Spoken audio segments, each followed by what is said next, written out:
Cross Rivers, and welcome to X-Ray in the River, where we discuss issues pertaining to Cross River and focus on critical stakeholders in the sectors that we are going to discuss. And today we will be focusing on the budget. Of course, we all know that the budget is a document that controls basically the life of every administration, government, or system, as it were. And in Cross River State, the 2022 budget of conjugated agglutination was assented to by Governor Benedict Ayade very early in the year, of course, and it began implementation almost immediately.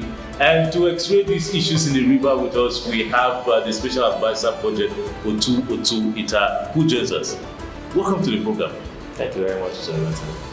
Yes, of course, we have 354 billion budget of conjugated agglutination. But the thing that gets most people when they talk about budget in Cross River State, especially in recent years, has been the title of the budget. I know you are not the governor, but what usually leads to that decision? What usually leads to the titling of this budget? Because it seems out of the ordinary. Thank you very much, Jonathan. I think you stated very correctly that it is completely the duty of the governor for him to name the budget, and you know that the governor is a scientist, and the governor has a way of doing his things. The governor makes science with budget, with economics rather. So far from my understanding, even before I joined the Cross River State government, I have seen the governor play around with words that matches science and economics. Yeah, we had Olymptic meristemasis, kinetic crystallization, Kabbalistic densification, and the likes. I think the most common was deep vision, basically, which was in 2016. But let's go to the rudiments of the matter. Recently, you made known to the public that the budget document had now gone online. And there were concerns that were raised after people were able to access the budget. But the first concern, of course, that many have had in recent time has been the size of the Cross River State budget. When you put it side by side with internally generated revenue and allocation from the federation account, what exactly is the budgeting strategy of the Cross River State government? All right. Basically, the budget is actually an aspirational document. It's just a document that shows, okay, this is what I intend to achieve. And as we all know, the government doesn't have money anyway that is kept aside or in any plan to implement this budget. It's true that government should always aspire. So that's the reason why government will aspire then look beyond expected revenue, while hoping that the measures will also be put in place to see how more revenue will be generated. So we're also conscious of the fact that, okay, inflow is defined, IGR is also defined, but beyond that, we also expect that there are a few things that we could do that could also bring in more revenues to the state. Of course, people have commended the administration for putting out the 2022 approved budget, which I'm seeing you have a physical copy here online, but there have been concerns that there seems to be some haphazard publishing of the budget document. So while you can get some from the Ministry of, the Cross River State Internal Revenue Service website, at your public presentation, you mentioned a website for the budget department. What exactly is going on there? Okay, before now, the budget of Cross River State government has always been published. It's so that the citizens do not have this information. So we've actually been publishing this document with the Cross River State Internal Revenue website. And in the thinking of the governor feels that the budget office should have an independent website. So in building the website, we felt that it's going to take a longer period for us to get integrated on the .ng domain. So we felt that we had just found something that will enable our citizens to have access to the budget, knowing fully well that the budget sets the direction of the government. So what we did was to also develop a website, and then we created a way called budget document from 2019 or 2018 have been published. So what happens to the previous years then? The years before 2018, 2019? What will I say happened to it? At that time, the budgets were not uploaded online. So we're speaking from when the government used to upload the budget online. But that, And that would also be as a result of probably not having a functional website at the time. okay, but some have alluded this to the State Financial Transparency and Accountability Initiative Sisters Program of the World Bank. Is that the reason why? That cannot be the reason. That cannot be the reason. The budget is a document for the citizens, and I know that the government, especially the government of Professor Penayade, is a very responsible government, so that's why they've been publishing the budget. Now let's delve into the 2022 budget. There are concerns that there are certain red flags that have been spotted. You have said it's an aspirational document, quite all right.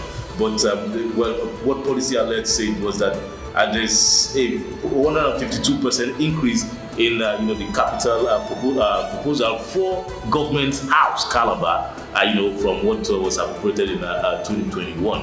And what are some of the things? We are seeing like 20.94 billion for its overhead, which represent about 26.1% of the entire budget of overall overhead for 2022. What could have led to that? I think Policy Alert did not get the information correctly. For me, that's what I think. Basically, they would have considered the budget of the Office of the Chief of Staff, who is charged with the responsibility of running the government house. Just for the budget of this Chief of Staff, we know that there is a significant increase from where it was in 2021 and what it is now in 2022. And the reason why we have that increase is because in the wisdom of the Cross River State government, we feel that the ministries, departments, and agencies should not be buying vehicles independently. All government vehicles should be bought from a central pool. So we now channel all of that budgetary provision to the Office of the Chief of Staff to coordinate the purchases of vehicles, and that has actually affected the budget size of the Office of the Chief of Staff.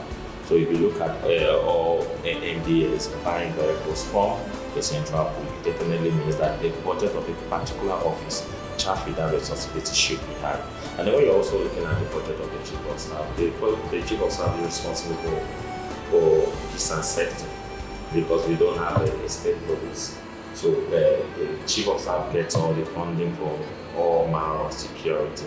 So it is from the Chief of Staff provision that we were able to have the activities like the popular operation of APO and neighborhood security. I think we have green police and all of that. All of this is funded from the Office of the Chief of Staff. We've seen that recently there have been cases of insecurity. There was so many cases of kidnapping in 2021. And government felt that it's very important that we address these issues head on. That led to we made sufficient provision for security in the 2022 and it's domiciled with the Office of the Chief of Staff. And there were concerns of extra budgetary provisions for about 900 million relating to that. Is that what you said is about? No, that's not what we are saying. Yes, I've actually spoken with Mr. Teacher Bolton of the Policy Alert. I think he was actually in a hurry to make the statement he made to Atlantic, and was later amplified by Cross River what Mr. Teacher had not studied the report of the Commerce report, because we were very clear in 1950 summary that what we published does not represent the total output of our report.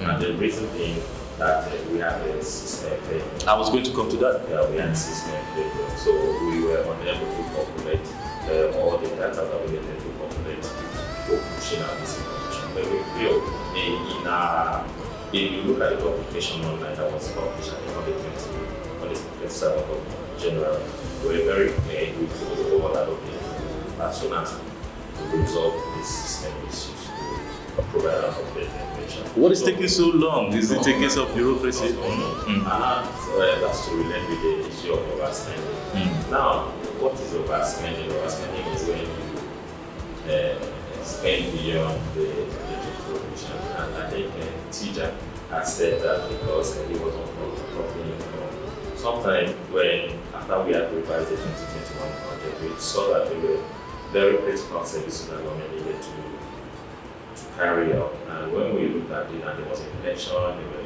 increasing market prices of products, and we saw that there's absolutely no way government will be able to fund these activities, given the budgetary provision of some of these entities. So what we look at is very critical services like mixture of aviation, and I know that you just talked about.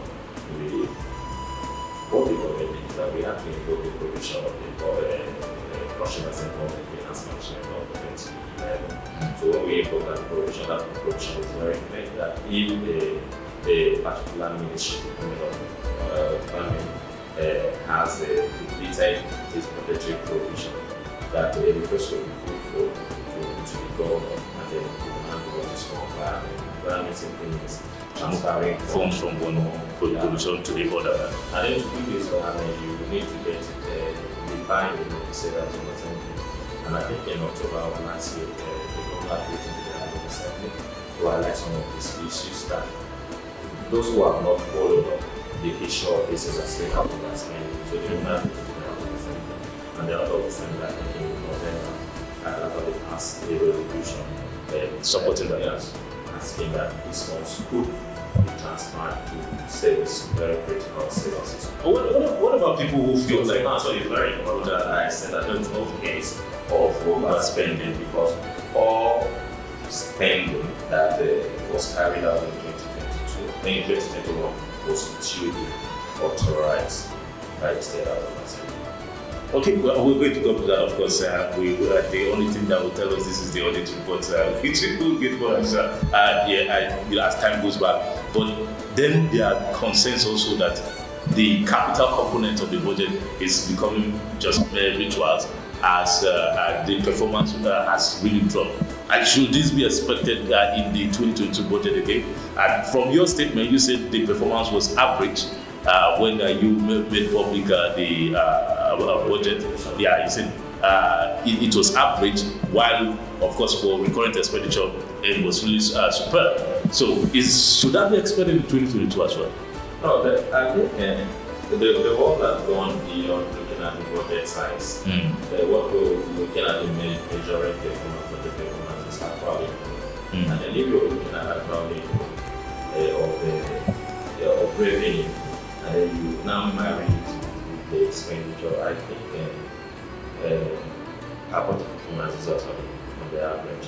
And we were very sure even in year 2022, we were doing so much to see how we can attract funding to our state, and we believe that if we're reporting everyone with the support of the civil society organization, that we should be able to. Via capital receipts? Yeah, capital receipts.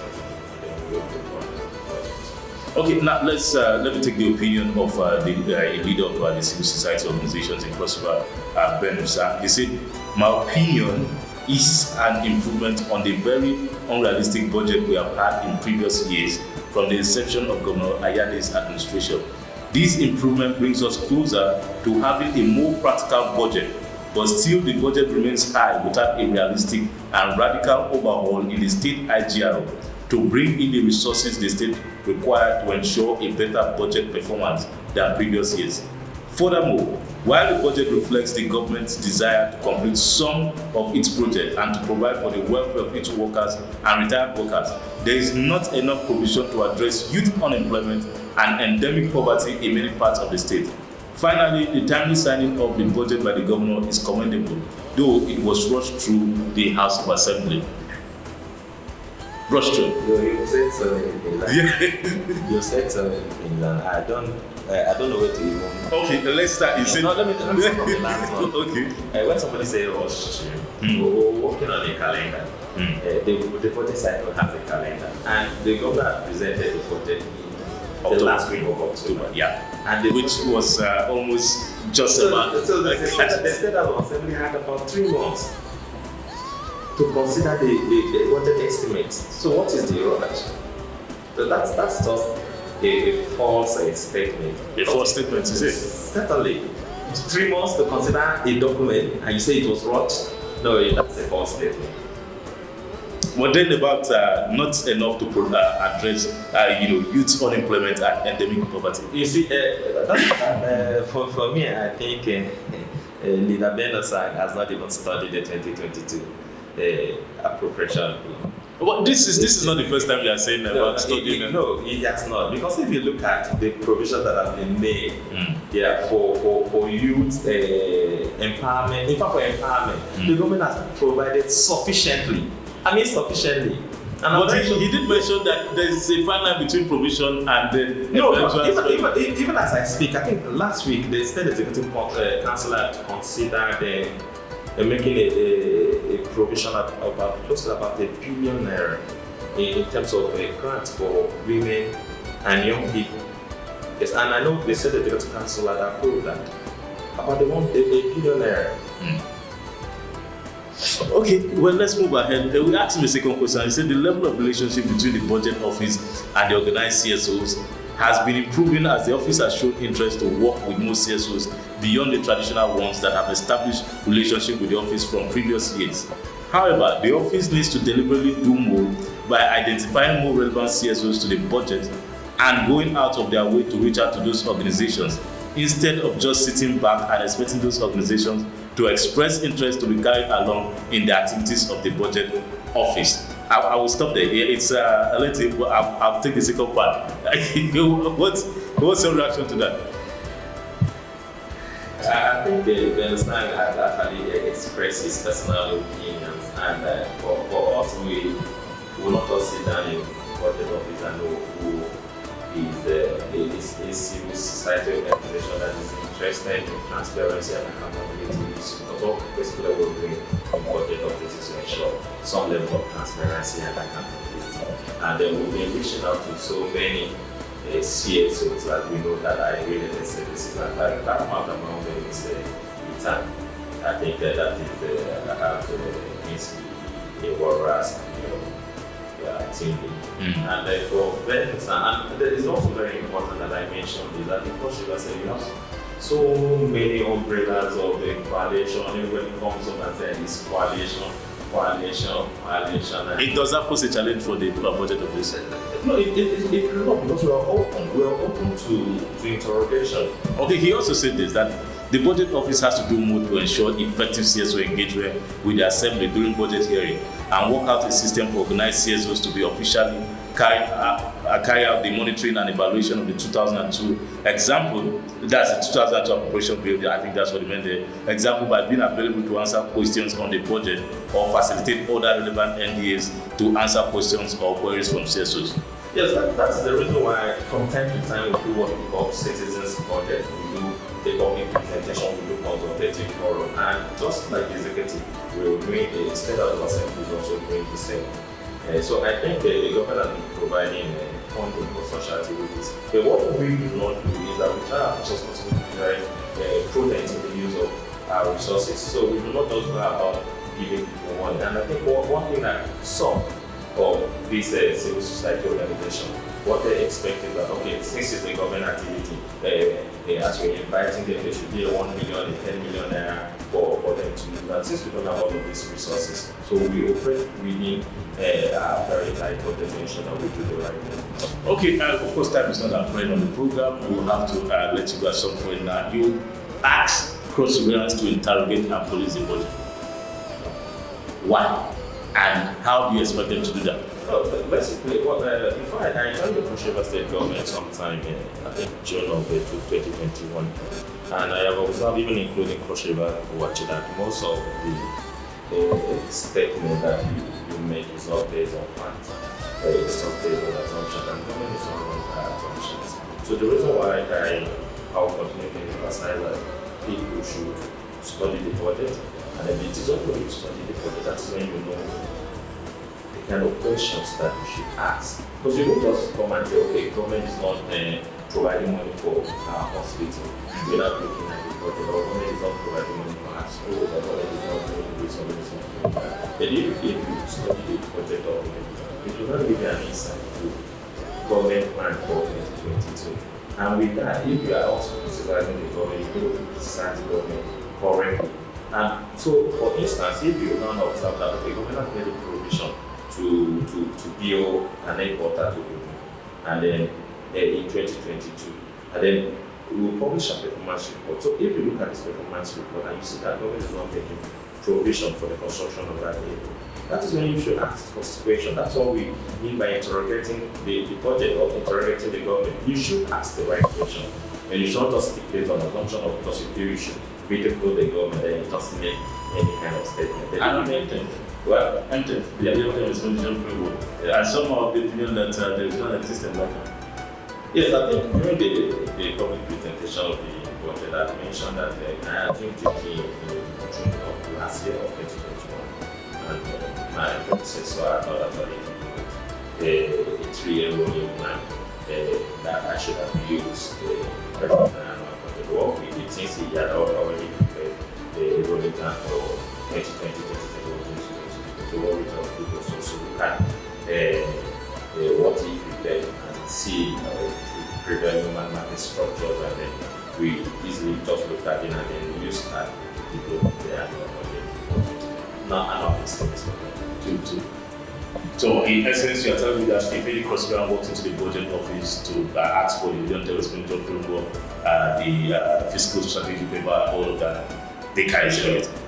And we intend to publish them very soon. Thank you very much to Special Advisor Budget for joining us on the program. Thank you. And that's how we wrap things up here. Of course, kudos to our content providers and the production team led by Jeremiah Chibon, assisted by Patrick Obia. My name is Jonathan Abam. And of course, stay tuned for more of these episodes to come. Follow us on our social media channels on Facebook, Crossriver Watch, tweet us at Crossriver Watch, and on Instagram, Crossriver Watch. Visit www.crossriverwatch.com for these and more episodes. Thank you.